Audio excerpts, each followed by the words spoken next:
Good morning sir. Morning morning. কোথায় গিয়েছিলে তোমরা? পাহাড়টা দেখতে। পূর্ব জায়গা। এদিকে রাজশেখর, আমি অনেকক্ষণ থেকে অপেক্ষা করছি তোমাদের জন্য। ব্রেকফাস্টে দেরি হয়ে গেল। চলো চলো। উনি ফিরে এসছেন? কোথায় গিয়েছিল? কেন, শিকার করতে? শিকার করতে?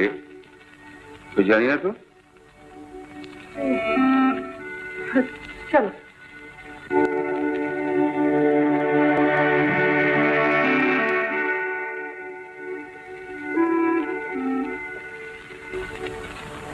শুনলাম কাল তুমি শিকারে গিয়েছিলে রাজশেখর। কি গেম পেলে?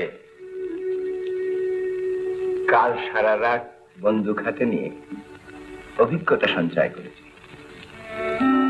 অদ্ভুত অভিজ্ঞতা। শিকার পাইনি, তাই তো সকাল হতে না হতে চলে এলাম।